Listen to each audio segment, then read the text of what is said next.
You're listening to the Woman of Value podcast. You are about to hear the story of a woman who is following her dreams and passions and creating positive change in the world. You know, at the end of the day, I really want to know that I've made a difference one conversation at a time, and that I've helped to inspire someone make a positive choice in their life that's changed or pivoted their life. And so again, whether it's through the coaching, whether it's through something they hear on my podcast, or whether it's through one of my kids, and you know, and them saying that that's the difference that I made in their life. That's what I sort of want my legacy to be. Coaching with Science and Soul, Louise H. Reid helps women who desire career success and personal happiness, women who are striving for excellence and fulfillment. She is known as the Lady Boss Coach. Louise also consults in the corporate world, and she teaches leaders to lead from the inside out. I love that. She's the host of the podcast, The Louise H. Reid Show, and she's a wife and mother, a proud mother to 4 teenage boys. That is a handful. Welcome to the show, Louise. Thank you so much, Sandy. I'm really, really thrilled to be here. So thank you for inviting me. Oh, I am very excited. And I met you on LinkedIn, and I just started this new business, The Woman of Value, and I see your profile, and it was like, she's doing stuff that I love. So we had to get to know each other. And then I said, you have to be here on this podcast. So I want to know, Louise, what does Woman of Value mean to you? Woman of value to me really means someone who's living in alignment with who they are and sharing that with the world. And I know that's really, really general, but I think when we are coming from a place of alignment, and then we show up that way and give that to others, whatever that looks like, that is of massive value because it's coming from a place of purpose and alignment. And with that often will come passion, and that serves to inspire and touch people and connect people. So it doesn't matter what that thing is when it's coming from a place of alignment. I love that. I couldn't agree more. And I think that a lot of people just don't know how to find that thing. So, well, and that's why you have this show, which is so brilliant. So take us through your aha moment. I mean, maybe you weren't always living in alignment. So tell us about that when you stepped into your value. It's a great question. And it's a big part of my story, which is why I'm living the life I have now. But it's hard. It's hard to think about and talk about, even though I'm happy to do so. It's hard because it takes me back to those feelings of misalignment that I was living in so long. So before I got to that aha moment, perhaps I can just go a little further back, and I'll try to keep it brief because there's a lot of years in there's a lot of experiences in the 44 years that I'm trying to sort of recap here and boil it all down. It really started at a young age. I grew up very happy, great family, great upbringing. I was very fortunate, one of 4 kids, great parents, great, very middle class, lots of wonderful opportunities. I was a happy kid, and I really liked to please my parents. And that in and of itself isn't a bad thing. But I think I leaned on that and leaned into that far too much, so that that was my barometer as to whether or not I was a good girl or doing the right thing, was how my parents responded to me. And I only realized this in hindsight. So that's something that started at a very early age, and I continued to live my life like that and to make choices as it related to my education, my partners, my partner. I ended up marrying the man that I started dating when I was 16 years old, and did all the things that I was quote unquote supposed to do, that my parents thought I should do, that society thought I should do, and that just became part of my story. I didn't think that I was not listening to myself. I thought that too was my story, until at 30 years old, I literally woke up one morning and I wondered how I had everything I'd ever wanted: a great job, a husband, the house, 3 kids at the time, and yet why I was so absolutely miserable. And that was a devastating moment because I had worked my whole life checking boxes to achieve the exact reality that I had. And in that moment, I realized that I had lost complete sense of who I was, who I wanted to be, what really made me feel joyful and lit me up. And I had no idea how to find it. And that's a hard thing to admit to yourself. And so certainly I wasn't admitting that to any others for quite a long time. And that began a 10-year journey of what I call finding my way back to me. So that was my sort of aha moment. It wasn't, I don't have anything dramatic in terms of an external event. It was it was the culmination of all those years. And then one day, I guess my soul was speaking to me in my dream, and I woke up and I felt like I ran into a brick wall. Although that didn't happen physically, it did in my soul. Wow. And what's interesting about your story, Louise, is that you didn't have that bathroom floor moment, where so many people Mm-hmm. talk about the devastation or some horrible illness or somebody died. And so that is the story of some of the women who I've interviewed. And I think in many ways, it takes a lot more courage to walk away from all the good because everything was on the outside to everybody else perfect, perfect. Like, Yeah. why would you leave that perfect life? But you knew in your heart something was wrong. This was not in alignment. And I think about also, the stages of development and how when we're younger, we all want to please others, whether it's our parents or our friends and trying to be accepted. And I think the stages of maturity have us really start to separate and question and wonder, what is it that I want? What does my soul want? So take us through that process. How did you find your soul's yearning? What a lovely way to put that. My soul's yearning. I love that. I, but what was interesting, many things that are interesting. People's stories are interesting. But what was interesting for me when I reflect on that time is that I've been working, and at that time was working and still do now in a consulting capacity, working at human resources. And so I had access to a whole bunch of tools. I was teaching this kind of stuff from a corporate perspective in learning and development and leadership development. So I had access to a whole bunch of tools in terms of assessments and frameworks for sort of looking at how to make shifts and change in your life. So I used some of that stuff, and I put that in a blender essentially with my education and passion for wellness and well-being, and did a ton of reading, and like I said, and got a coaching certification, and sort of put all that in a blender and went through the process all on my own, which is again interesting because that took me 10 years. So it was these little baby steps. And I think that's part of what I believe is really important, is that now I really wish it hadn't taken me 10 years. And I certainly want people to be able to expedite that, and don't, want people to have to suffer for 10 years as I did. But at the same time, it gave me a respect for the journey of it all, that it is a layering process. And so it started with me trying to connect with who I was. So look inside. I had been changing jobs and trying a new gym and doing all this outside work to try to make the inside happy. And so it was this realization and using various tools that I now know I use and other coaches use. So reaching out to others can be really helpful. But I use those tools to provide moments of reflection and to get me to think a little more deeply about my own values. I think a lot of people, we use the word values a lot and throw the word around a lot. Yeah, I know my values. But in terms of actually truly knowing why they were important to me and feel it more on a cellular level, and then have a look at my life, well, what is in line with that and what's not? Those are hard questions to actually look at, because when you realize that you're making choices that are out of alignment with what you say is the most important thing to you, it shakes, it shakes you. And then you realize you can't forget what you've just learned. And that's a good thing, because I think that's what helps to spur action.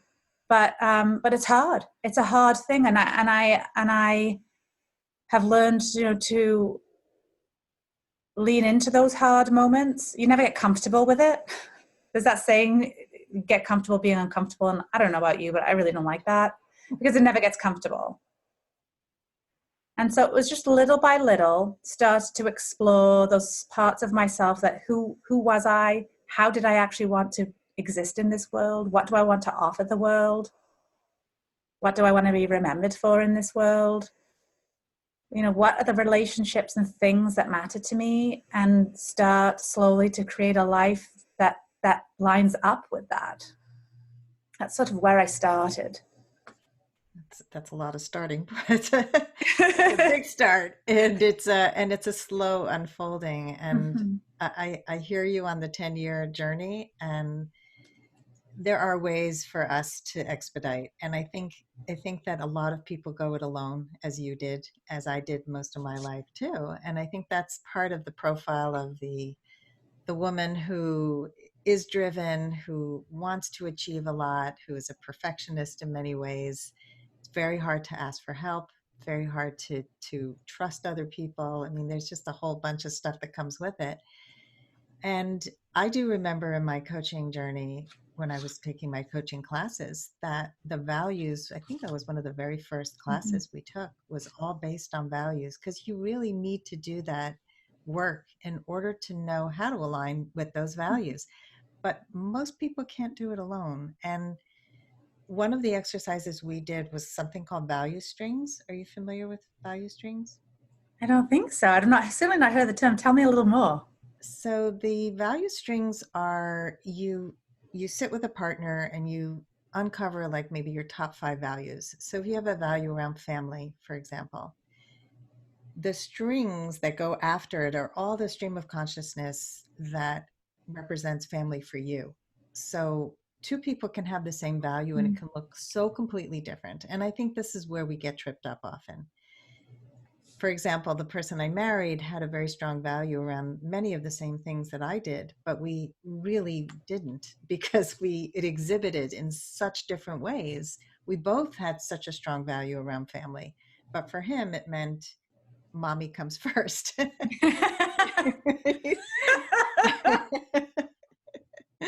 That was a problem. I love it. But to him, that was family. Put your mother first, and if something goes wrong with your wife, go to mommy. And I could not understand it, because that wasn't the way I functioned in the world. And religion, all of the same things that we had going into the marriage. The way I saw religion was more of a universalist kind of ideal. It didn't necessarily involve God, but there was tradition involved. His was much more of an emotional connection. And so when we're meeting people and we know that travel is important to them, do they love cruises, or are they off the beaten track kind of travelers? Are they adventurous? We learn so much about somebody through the way that their values exhibit themselves. So take us through one of your tools that you use to uncover values. Sort of uncover values. It's a tool that I probably similar to getting down to your top 5 values. I put an action word around the value. So I like yours better in terms of the strings. Like, I just wrote that down because that's really, really interesting. But the action word gives a bit more color and flavor to, so if we were to use family, like you said, does it mean create a family? Does it mean spend time with my family? Valuable time. When someone writes down what their top 5 values are, I get them to qualify it. I say an adjective. It can be a few words around it. But it's really to put it in one sentence, sort of in a headline, what their values are. Because then to your point, like I said, even despite the fact that I like your exercise better, it does get you to think about that value at a bit of a deeper level. And some people, it's just about having a family.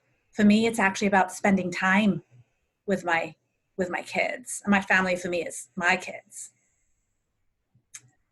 which is interesting in and of itself because I had a conversation with my mom. Can I go here? Can I have about a conversation I had with my mom about family? Sure.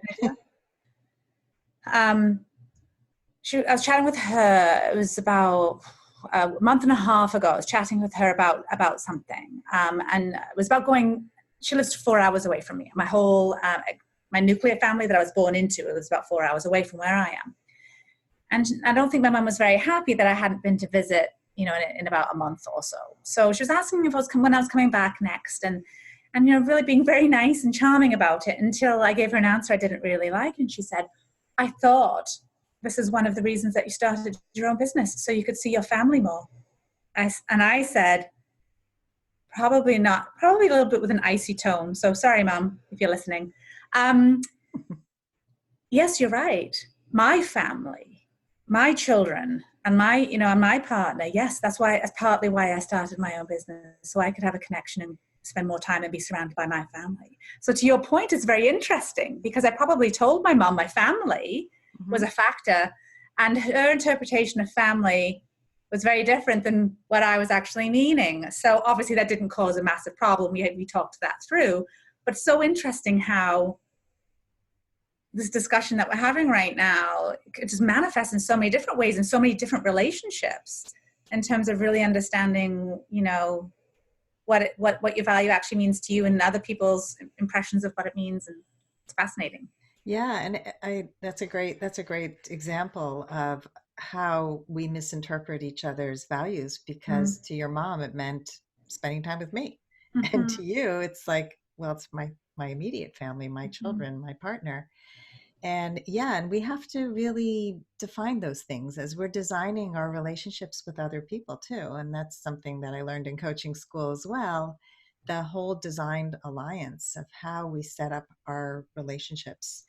And I encourage all my clients to set up all their relationships that way because I think if we're just going, hey, this is how I might sabotage, this is something I might do to screw up. So if I do that, feel free to call me on it because I like to be called on my stuff. When we put that out there and we create a safe space, it changes our relationships so much. So so you got your values and you're aligning with them, and now we're like putting these breadcrumbs and connecting the dots and figuring out where you need to go. So take us through some of the other steps that got you to where you are today. Yeah, so there's quite a handful of them in terms of really getting clear on what my foundation was. But then once I really got clear on that, and I felt like I was standing like a tree. I use a lot of visualization techniques.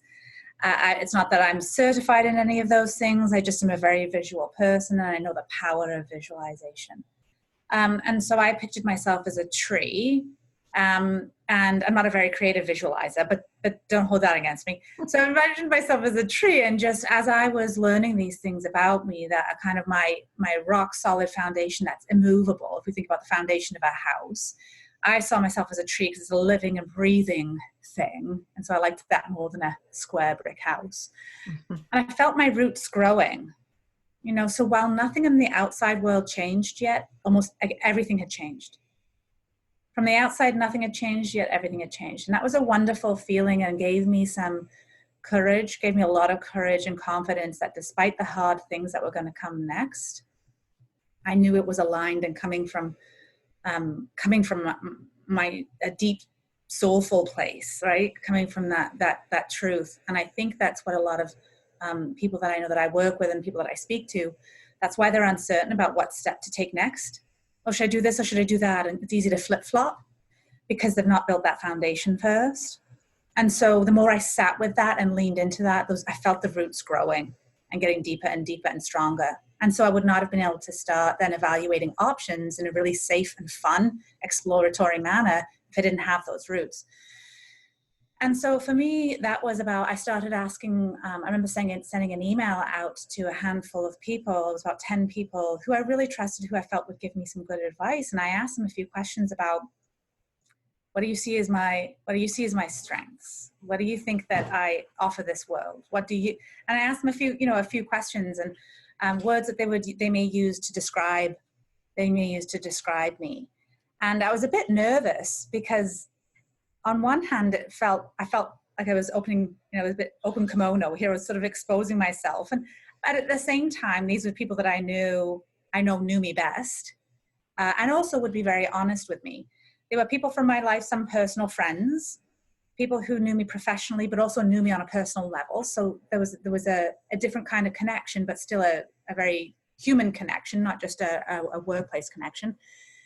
And so that was one of the things that I took. And so I also, having being a coach myself, I had other tools to sort of explore my strengths. I'd done a few different kinds of assessments that I would now do with clients. So I had a variety of tools to kind of look at in terms of what my strengths were. I like this. There's a Venn diagram that I like. It's super simple. It's on the internet. I use it in my programs too. But it's not that it's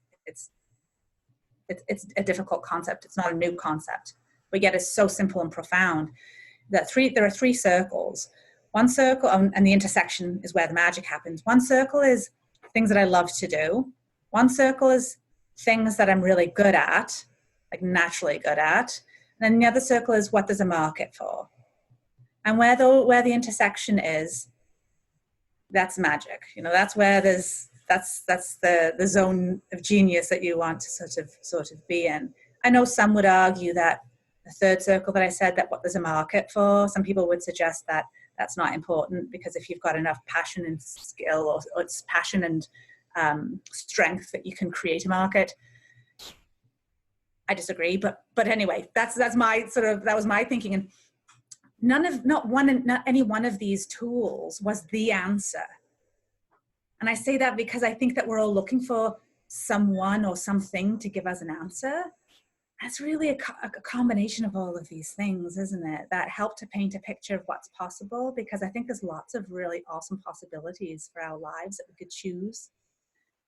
And for me, what came out, from this was, it became clear that I wanted to be working for myself. When I was looking at what was working for me in my current job and what wasn't, when I looked also at what was working for me in my past jobs and what didn't, I started to notice trends. So I was looking at this. This was an exploratory, investigative phase of discovery. So the first phase was really more about connecting with self. The next was this discovery and looking out at what was possible. And I did it playfully, and I did it with fun, and I did it with no pressure, because otherwise that activates the fight or flight response, or fight, flight, or freeze, and that doesn't result in anything good. And so it wasn't easy, but it was just so different than anything I'd ever done. And so that was sort of the next phase. And obviously this is taking some time, because the whole process took 10 years. So this was, I really played with that, and investigated and observed and noticed how I felt when I sort of tried to put on different hats. And again, even though nothing in my outside world was changing, I was doing this a lot on the inside, and it really did affect the way that I was kind of energetically showing up, not so much in the actions that I was taking, just from an energetic perspective. Totally get it. I like the visualization. I'm also a very visual person. I use a lot of visualizations in my work too. And what's interesting is you had mentioned in the beginning that the outside looked really good.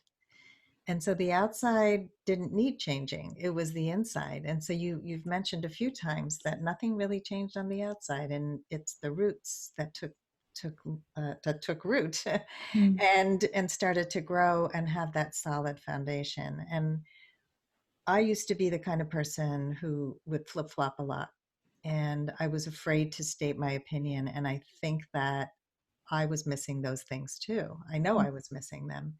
And so I wasn't confident with my opinion. I didn't know who I was. And when you don't know, you don't trust yourself. And I Mm. see this in my Facebook group, where we have thousands of women who are weighing in on these topics. And we had a woman the other day who one of my monitors noticed that she's a member of several groups. And she noticed that this woman had posted in 3 groups the same exact question. And we have a heavily monitored group that keeps everything safe and forward moving, and we take out any really negative, horrible comments. in most of the other groups, there's no monitoring. It's basically a shit show. And so, and I mean, they were Keeping it noticing. real. Yeah, but it's true, and it's the reason I lead this way is because I want these women to have a process and to be able to process on their own. So when you're trying to process information and you're posting it to three different groups and you're getting hundreds of opinions, how does that help you? And I think to me, it comes from a place of a lack of being able to trust yourself, and you think Mm, you need 100 people to tell you what to do. That creates a lot of confusion. And the work is to start to trust yourself. And it so is. I love how you processed all this. And the Venn diagram reminds me of Tal Ben-Shahar's work. Do you know him? He No. wrote the book Happier. And Okay, then, I know the book. I've not read that, but yes, I know of the book. Yes. so I met him at the 92nd Street Y in New York City many years ago, right after he published it. It was actually a housewarming gift from my nephew, and I had never heard of it. And I was so fascinated with positive psychology, which he's a positive psychologist for anybody who doesn't know. He was a professor at Harvard, and he discovered a process that's very similar to this, and he calls it the MPS, and I think it stands for meaning, strength, and purpose or passion. I don't remember what the P is, but it's the intersection of all Mm, three where you really find the work that is really what's going to light you up. And I was recently doing this with a client of mine who's 20 years old, who was searching for her meaning and trying to figure out, like, what should I major in? Where should I go with my life? And first of all, I love that her parents sought out a coach for her and that she was open to it. Those are two big things. mhm. And we did a few different things. We did that process, and we also did the Simon Sinek process, which is really what I learned in my coaching school. And that involved taking her pivotal moments in her life and connecting the dots between the highs and the lows, and seeing what values were honored in each of those stories and who she became in those moments. So there's so many ways to find the things that you need to value, to really honor in your life in order to live a life that's aligned with your true purpose. It so is. I love that Simon. I love Simon Sinek as well, and I actually don't even know, I don't know that exercise you're talking about, and I'm a huge fan, so I can't be that much of a fan if I don't know that one. And so another one for me to look up. There's a book that I read, and I am looking. I can't see it right. I think it's Design. It might be called Design Your Life. And what was fascinating for me about that particular book was that it was written using the engineering design process. So my degree is in biology. I've got a minor in psychology, and I've got then a college diploma in wellness. And so I've got this interesting, and this is where this mixture of the science, the combination of science and soul comes into play, and the interplay and intersection of those things is what I find so fascinating.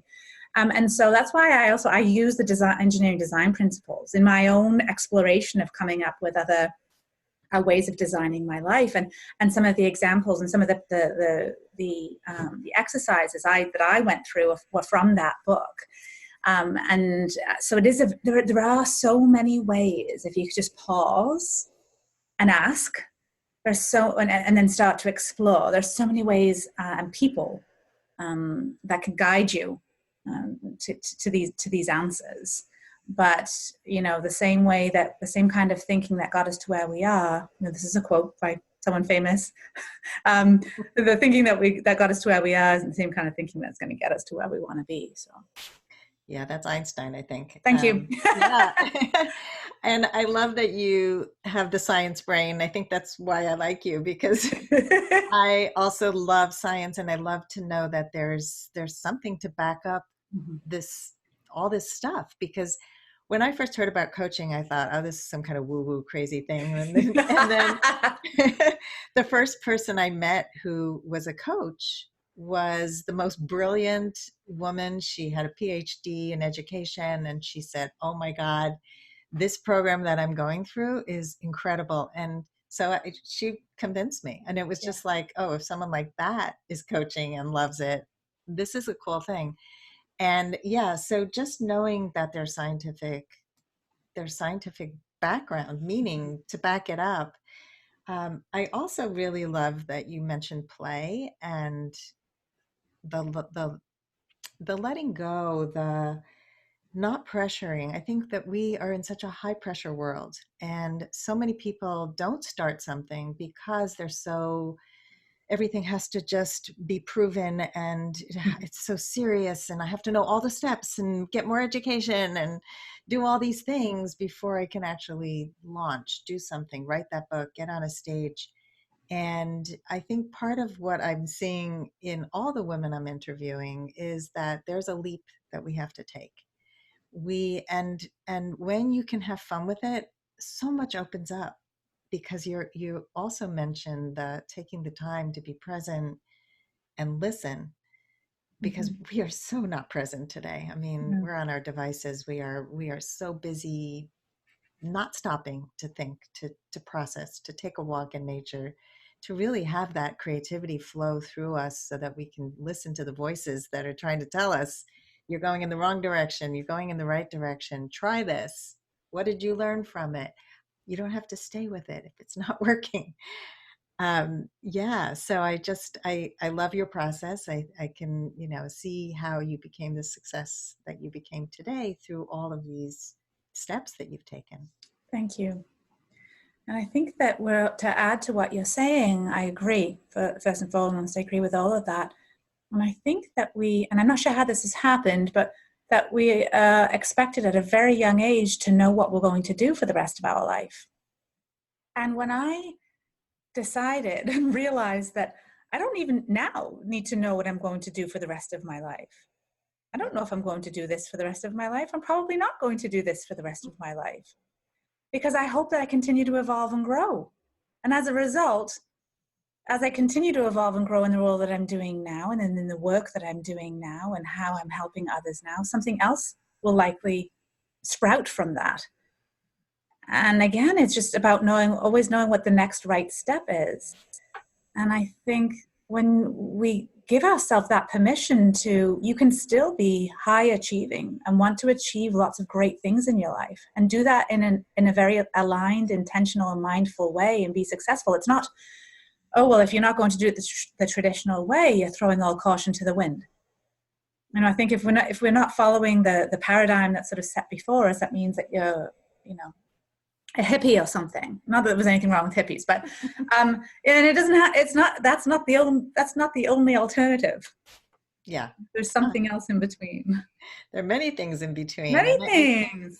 I think that was part of the thing that I had to first convince this 20-year-old client of, is that you don't have to figure it all out now. Like, you can do an internship in the summer and see if you like it. And maybe you can like something for 2 years and change. I mean, I'm on my like 20th act. I love that. I just pivoted to this career just Yeah. a year ago, and I'm going to be 63 years old. Like, it's never too late. You're never too old. You just, Oh, never too young. or I think never you're too never too young. right. Yes, Right. I don't I think you're ever like too that. old, never too young. Yeah. Yeah, yeah. And, as you're talking, I'm thinking of like coal and how it becomes a diamond. And Mm.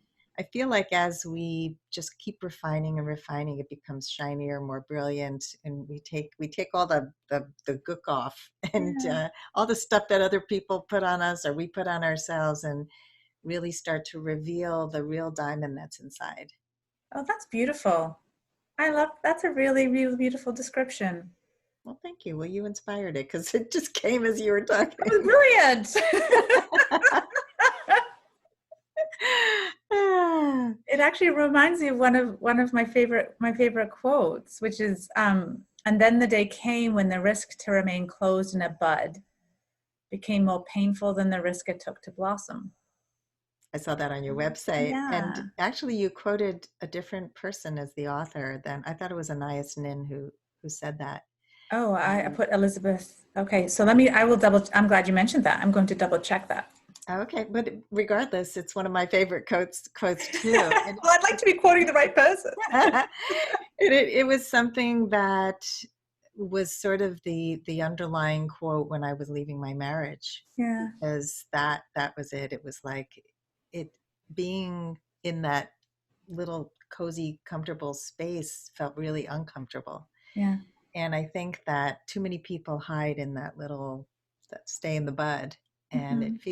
it feels like something they know, so they can stay miserable for Mm-hmm. years in that little comfortable space, the job they hate and the marriage they hate, the relationships that don't work.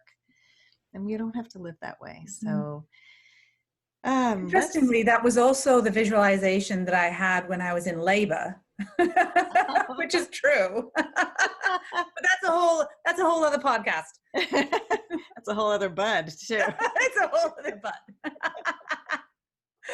I know, like in the moment of labor when I'm about to deliver, I totally forget that's like the end goal. It's like I just want it to stop, but no, the baby actually has to come out.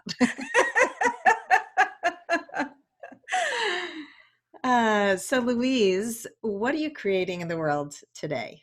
What am I creating in the world today?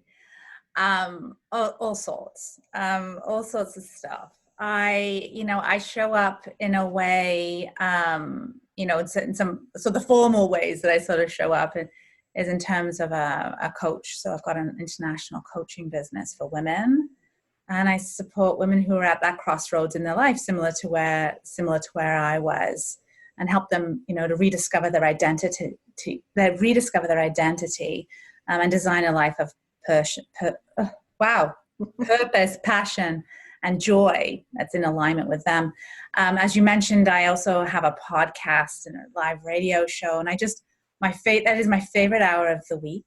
And I love bringing on people who are like ordinary people, examples of doing extraordinary things and making a difference in the world. And I love showcasing them with the intent of inspiring and motivating my listeners to take brave, bold action in pursuit of their own dreams and goals. We're talking about that kind of stuff today, where it's so, you and I, where it's so easy to stay stuck in what the known is. And it pains me to see people on that treadmill of life. It hurts my heart. It really, really does. And so those are the things that I focus on now. I'm also writing a book.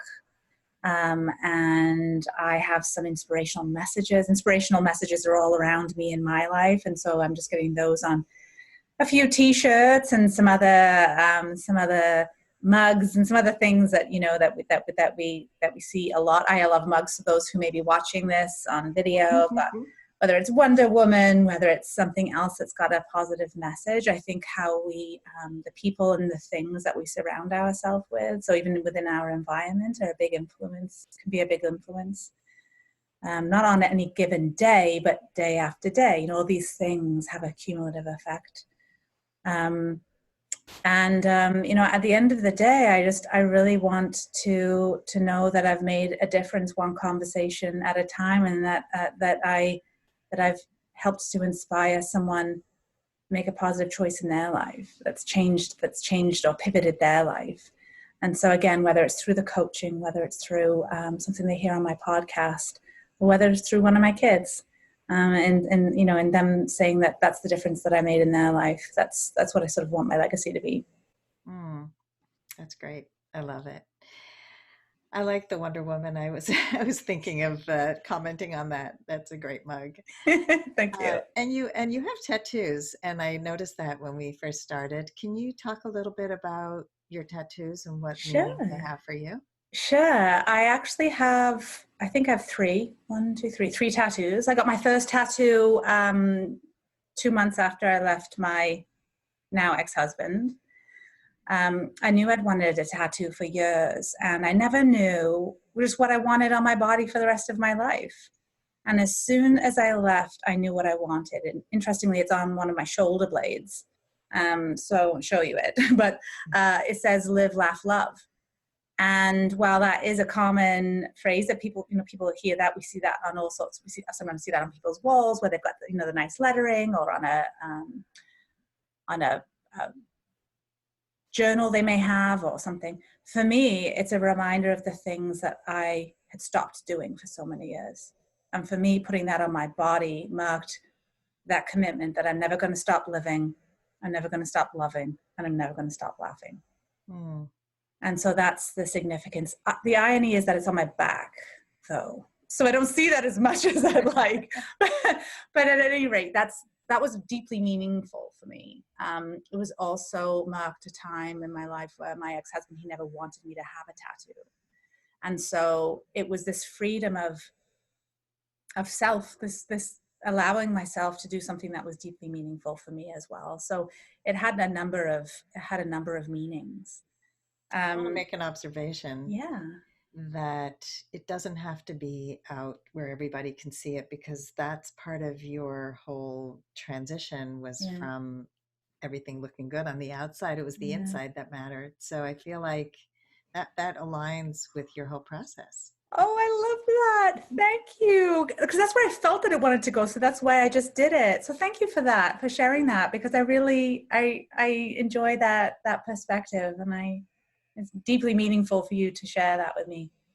I do have another one. Actually, I've got 4. It's not 3. I've got a butterfly behind my ear. I love butterflies.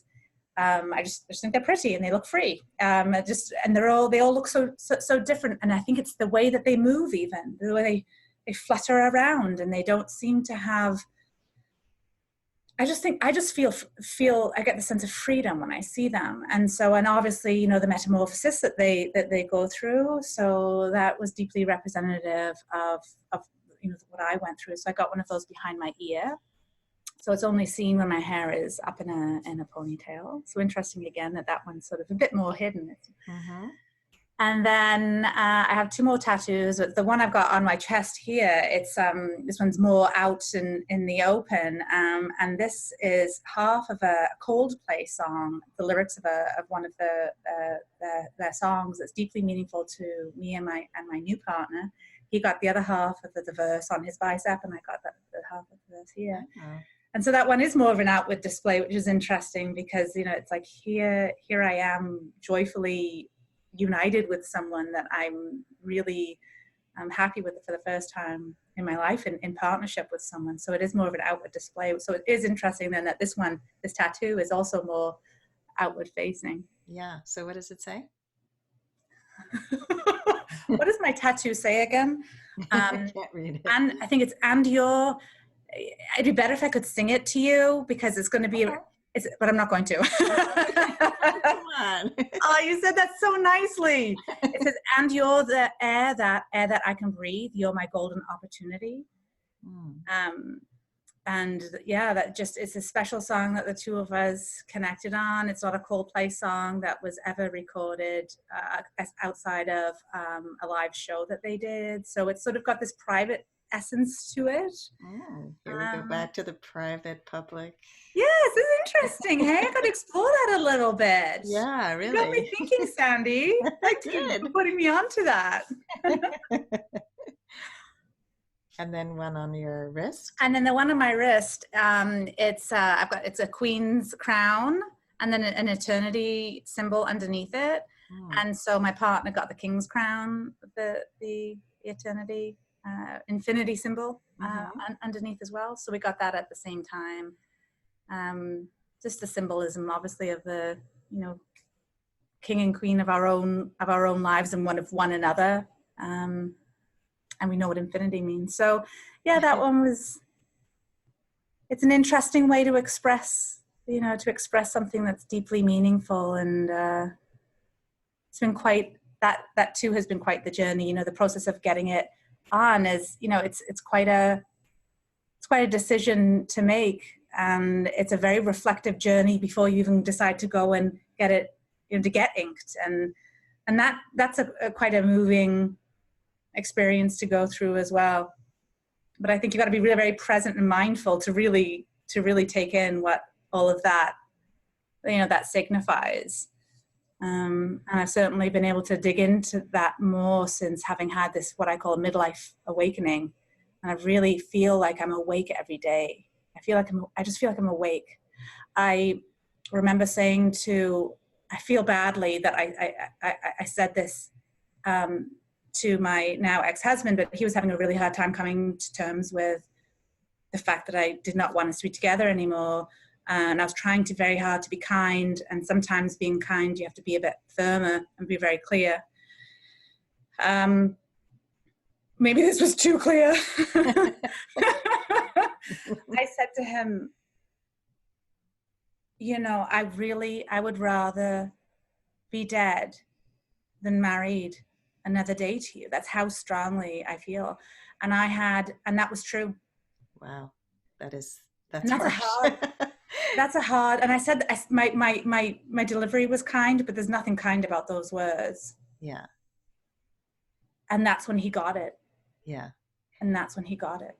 It's the anvil over the head that I find when you're in a marriage that's not working, and you've probably had spoken up about things that weren't working for you many times. Right. And so I felt the same in my marriage, in that finally, when I was ready to leave, I was so firm about it. And all of a sudden he woke up, because I had said it many times, this isn't working, I'm going to leave, but I didn't have the conviction yet. And I think that, the importance of boundaries, again, knowing what works for you and what doesn't, and being so clear about that. So important. And we do sometimes hurt people in the process, not intentionally. You're right. But it's also, you mentioned freedom many times, and I think we have to free our souls from being tethered to the wrong person, and it also frees him. And I know for me, my ex is much happier with his new partner. I don't think we're meant to be with certain people for forever. They serve a purpose, and you have these beautiful children, and that's part of the purpose. And also for you to have this wake up moment, to have that moment of, this isn't working. Sometimes it's hard to know when you haven't gone through something that hasn't worked. Yeah, I think I have realized that my pain has fueled my purpose. Yeah. Yeah. Very, very, very true. Yeah. And I think we have to go through it. We can't just bypass it. I think that we have to live life, and with all of its emotions. And you mentioned earlier that you have to sit with the discomfort. That's part of the process. You can't drive by it. You have to sit with it. And we want to drive by it. We want it to just all be good and not have to work so hard at it, and just, be happy. Yep. But if you're only living one note of happiness and joy, you're not really living a full life, and you really do need to do the ups and the downs. So let's go to the lightning round, where I'm going to ask you some quick questions and get your answers. Sure. The first question is a fill in the blank. I never thought I was blank enough. I didn't like this one because I didn't like what I put, and the answer is pretty. Oh.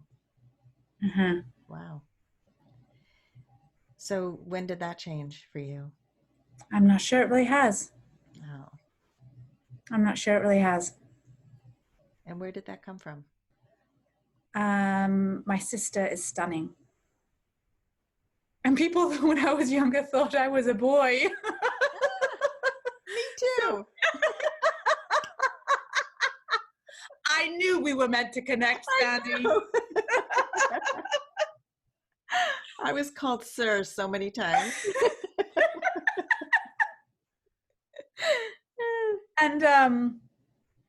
And so I just thought, well, that doesn't matter because I'm smarter, and despite the fact I've got a super relationship with her and a super relationship with my parents, but I didn't really recognize it as a thing until I was probably about 35. I'd rejected pink my whole life because I'd associated that was girls and that was pretty, and I'm not pretty. Wow. And so I've embraced the pink, and I don't have any pink on today, but embraced the pink, and it's become part of my story as well in terms of my transformation. Yeah. Wow. That's so interesting. And I'm sure so many listeners will relate to what you said. So I appreciate you sharing it. So many of us compare and despair. It's you're right. A bad place to live. All right. What was the number one thing holding you back from becoming a woman of value? The paradigm I had of success. So the very rigid model as to what success looked like. It looked like a certain thing. It looked like achieving certain things. It looked like checking boxes. Mm. Yeah. And then when I realized that happiness and success and fulfillment and achievement had a multitude of ways of looking, once I removed those blinders, that's when I saw beauty and possibility. Great. What is something you failed at that taught you an important life lesson? Well, where's the list?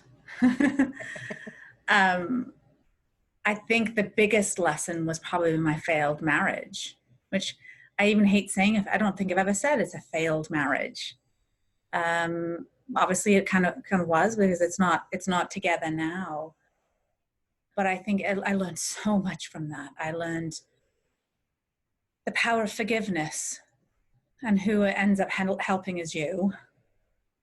The power of communication. We talk about how important communication is, but similar to values, what we were talking about at the very beginning of the show, um, it's really what you do with it, how you use it, how you use values, but also how you use communication, and how much you use communication, and how you both interpret what communication means and how you connect, and what kind of communication is valuable for one over the other compared to, in relation to your partner. So I've learned the value of that and the intricacies of that.